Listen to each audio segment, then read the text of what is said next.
بسم اللہ الرحمن الرحیم۔ السلام علیکم ناظرین، میں ہوں رانا طارق عزیز۔ آپ جیو خبریں ڈیجیٹل میڈیا کا یوٹیوب چینل دیکھ رہے ہیں۔ ہمارے چینل کو لائک کریں اور سبسکرائب کریں تاکہ آپ تک معلوماتی اور تحقیقاتی رپورٹنگ آتی رہے۔ ناظرین، اس ملک میں پارلیمنٹ جو ہیں قومی اور صوبائی اسمبلیاں اس لیے بنائی گئی تھی کہ قومی اسمبلی قومی سطح پر اور صوبائی اسمبلی اپنے صوبے کی سطح پر ایسے قوانین بنائیں، اور یہ پارلیمنٹ قوانین بنا کر عدلیہ انتظامیہ کو دیں تاکہ لوگوں کو بروقت جو شہری ہیں پاکستان کے ان کو انصاف مل سکے، اور ایسے قوانین بنائیں جن پہ ادارے چل سکیں اور اداروں کو ترقی مل سکے اور لوگوں کو ایک صاف اور شفاف نظام میسر آ سکے۔ لیکن ہماری پارلیمنٹ اس طریقہ کار سے، قانون بنانے کے طریقہ کار سے بالکل ہٹ گئی اور وہ نالیاں، سڑکیں، سولنگ بنانے پر آ گئے۔ اور دوسرا، جو ادارے اپنی محکمانہ بھرتیاں کرتے تھے وہ محکمانہ بھرتیاں اداروں سے لے کر نواز شریف نے بالخصوص اپنے ایم پی اے کو کوٹے کی شکل میں دے دیے، جس سے نہ صرف اداروں کا میرٹ پامال ہو گیا بلکہ اداروں میں ایسے لوگ بھی آ گئے کہ جو کہ کرمنل ریکارڈ یافتہ تھے۔ حال ہی میں عمران خان نے ایک یوٹیوبرز کے ساتھ میٹنگ میں اس بات کا انکشاف کیا گیا کہ ایک سابق آئی جی نے ایک ایسی رپورٹ سپریم کورٹ میں جمع کروائی جس میں یہ بتایا گیا کہ ایسے افراد پولیس میں بھرتی ہیں جو کہ کرمنل ریکارڈ یافتہ، اور ان کی تعداد 25,000 یا اس سے تھوڑی سی زائد ہے۔ اب اس رپورٹ میں یہ بھی کہا گیا کہ یہ بھرتیاں نواز شریف دور میں ہوئی تھیں، اور نواز شریف دور میں یہ کوٹے کے ذریعے سے بھرتی ہوئی تھی جس میں ایم اور ایم پی اے نے کوٹے کے ذریعے سے سیٹیں یہ فروخت کی تھیں۔ اب ایک میں کالم پڑھ رہا تھا اخبار میں نوائے وقت میں، جس میں رانا ولایت علی نے، جو کہ ماہر تعلیم بھی ہیں اور ریٹائرڈ شعبہ تعلیم سے ریٹائرڈ ہیں، انہوں نے بہت ہی خوبصورت ایک تحریر لکھی۔ تو میں نے کہا کہ میں یہ عوام کی نظر، عوام تک یہ پہنچاتا ہوں، اور ناظرین اس تحریر میں جو انہوں نے لکھا اور جو بات انہوں نے ایم اے اور ایم پی اے کے متعلق کی، اور جو انہوں نے بتایا کہ ایم اے اور ایم پی ایز نے کس طریقے سے شعبہ تعلیم میں میرٹ کو بالکل ختم کر کے اور کس طریقے سے اپنی بھرتیاں کروائیں، اور ان لوگوں کا نہ تو کوئی ایجوکیشن ہے اور نہ کوئی پراپر ان کی تعلیم ہے اور نہ کوئی ان کا کریکٹر ہے، بلکہ یہ ان میں ایسے لوگ بھی شامل ہیں جنہوں نے درخواستیں بھی تاریخ گزر جانے کے بعد جمع کروائیں۔ تو وہ اپنے کالم میں لکھتے ہیں کہ شعبہ تعلیم سکولز میں چند ماہ قبل جو درجہ چہارم کی بھرتیاں کی گئیں، ان بھرتیوں کا وہ احوال یہ بیان کرتے ہیں کہ بذریعہ اشتہار یہ بھرتیاں کا اعلان کیا گیا۔ تو قومی اسمبلی اور صوبائی اسمبلی کے جو اراکین ہیں، انہوں نے اپنے اپنے اضلاع کے جو چیف ایگزیکٹو آفیسر ایجوکیشن تھے اور ڈسٹرکٹ ایجوکیشن اتھارٹی سے یہ مطالبہ کیا کہ فلاں فلاں کے تقرری کے آرڈر کرنے ہیں، اور سی اوز جو چیف ایگزیکٹو ایجوکیشن آفیسر تھے انہوں نے اپنی نوکری بچانے کے لیے اور سیٹ بچانے کے لیے ان تمام این اے اور ایم پی ایز کو ہاں کر دی،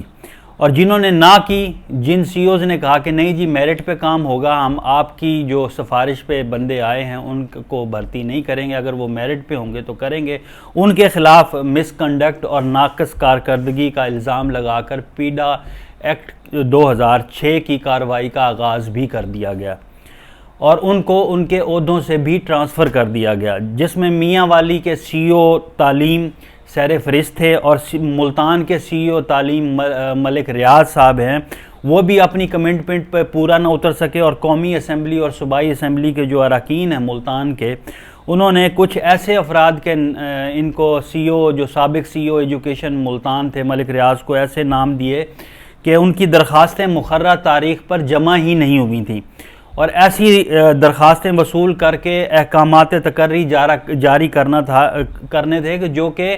بعد میں مقررہ تاریخ کے بعد دی گئی تھیں۔ ایک سیٹ پر فرد، مثال کے طور پر اے فرد کا تقرر نامہ جاری ہوا، اسے کینسل کر کے فرد بی کا جو ایم پی اے نے نام دیا اس کا تقرر کر دیا گیا۔ پھر ایک ہی اسامی پر فرد سی کا کو کینسل کر کے فرد ڈی کا تقرر نامہ جاری کر دیا گیا۔ اب اس بات کا نتیجہ سب کے سامنے ہے کہ سی او جو ایجوکیشن تھے ملک ریاض تعلیم، ان پر الزامات لگے اور ان کو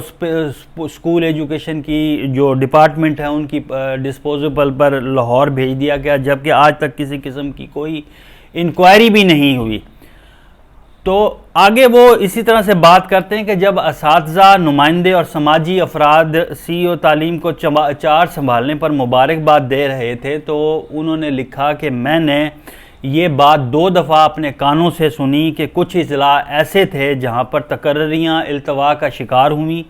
درجہ چہارم کے ملازمین کہ میرٹ کو آگے پیچھے کرنا آسان کام ہوتا ہے، مگر مشکل جو پیش آئی وہ یہ تھی کہ تقرری کے احکامات حاصل کرنے والے خواہش مند افراد کی درخواستیں بر وقت جمع نہ ہوئی تھیں اور احکامات تقرری کروانے کے لیے اصل درخواست دہندہ کو یکسر نظر انداز کر کے ظالمانہ روش اپنائی گئی اور میرٹ کی دھجیاں بکھیرتے ہوئے ناانصافی کے انمٹ شواہد چھوڑ دیے گئے۔ حال ہی میں انہوں نے اپنے کالم میں جوڈیشری پہ بھی تنقید کی کہ جوڈیشری میں بھی درجہ چہارم اور کمپیوٹر آپریٹرز اور اسٹینوگرافر کی سفارشی تقرریاں کی گئیں۔ تقرریوں سے محروم رہ جانے والے افراد کوسنے دے رہے ہیں کہ واحد ایک جوڈیشری ایسی جگہ تھی جہاں پر تقرریاں جو میرٹ پر ہونی تھیں اور وہ نہ ہوئیں۔ کمپیوٹر آپریٹرز کے بارے میں اعلان کیا جا رہا ہے کہ ان کی اکثریت کمپیوٹر کے بارے میں ABC تک نہیں جانتے، صرف سرٹیفکیٹس کی بنیاد پر ان کو بھرتی کیا گیا ہے۔ شعبہ تعلیم سکولز کی تقرریوں کا احوال تو راکم جو لکھنے والے ہیں وہ کہہ رہے ہیں کہ بخوبی جانتے ہیں کہ میرٹ کو پاش کر دیا۔ علاوہ ازیں 3.25 سال اس گورنمنٹ کو ہو چکے ہیں کہ اساتذہ کی ہزاروں خالی اسامیوں پر نئی بھرتیاں کریں، لیکن بھرتیاں نہ ہو رہی ہیں۔ اساتذہ کی قلت میں بے پناہ اضافہ ہو رہا ہے۔ سابقہ ادوار میں بھی ذرائع ابلاغ میں اس طرح کی بے قاعدیوں کی نشاندہی کی گئی اور حکامہ بالا نوٹس لیا کرتے تھے، اب تو کوئی نوٹس بھی، ان کا کہنا ہے اپنے کالم میں کہ کوئی نوٹس بھی نہیں لے رہا، اور اگر ان کا نے لکھا کہ اگر عمران خان نے نوٹس لے لیا تو یہ اور بھی مشکل کھڑی ہو جائے گی، کیونکہ اکثر جب وہ چیزوں کا نوٹس لیتے ہیں تو لوگوں کے لیے مسائل کھڑے ہو جاتے ہیں۔ ناظرین، پارلیمنٹ کا مقصد یہ تھا کہ اچھے قوانین بنائے، لوگوں کو سہولتیں دیں۔ ہمارے اب بھی ایسے قانون ہیں کہ جو 1875 اور انگریز دور کے مختلف محکموں میں لاگو ہیں۔ اب 1875 کے دور میں اور 2021 کے دور میں زمین آسمان کا فرق آ چکا ہے، چیزیں بہت ساری تبدیل ہو چکی ہیں، زمینی حقائق تبدیل ہو چکے ہیں، لیکن ابھی بھی ہم انہی قوانین کے سہارے زندہ ہیں، اس لیے کہ ہماری پارلیمنٹ کو جو کام کرنا تھا اس نے وہ کام کیا ہی نہیں، اور اسی وجہ سے ہمارے ادارے متاثر ہیں۔ سرکاری اداروں میں سیاسی مداخلت، اپنی مرضی کے بندے کی تقرریاں، کوٹا لینا، کوٹے پہ اپنے پیسے لے کر لوگوں کی بھرتیاں کرنا، تو ہم کس میرٹ کی بات کرتے ہیں؟ اور دوسری بات یہ ہے کہ عمران خان صاحب کی نیت پہ نہ ہی شک کیا جا سکتا ہے اور نہ ہی ان کی محنت پہ یہ کہا جا سکتا ہے وہ پاکستان کے لیے نہیں سوچتے، وہ پاکستان کے لیے بے پناہ محنت کر رہے ہیں اور چیزوں کو دیکھ رہے ہیں، لیکن ان کے ساتھ وہی ٹیم شامل ہے جو نواز دور میں بھی تھی، پیپلز پارٹی کے دور میں بھی وہی ٹیم تھی، تو وہ کیسے ان لوگوں کو استعمال کر کے بہتر نظام لا سکیں جنہوں نے کبھی ایسا کام نہیں کیا۔ حضرت علی کا قول ہے کہ مومن ایک بل سے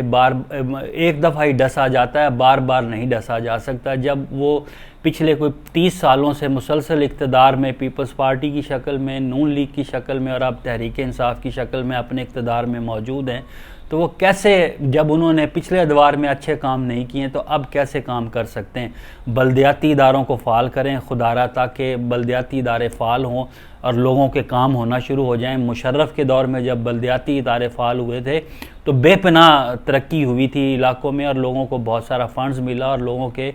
بنیادی مسئلے حل ہوئے، لیکن اب ہمارے MNA جو قانون بنانے ہیں،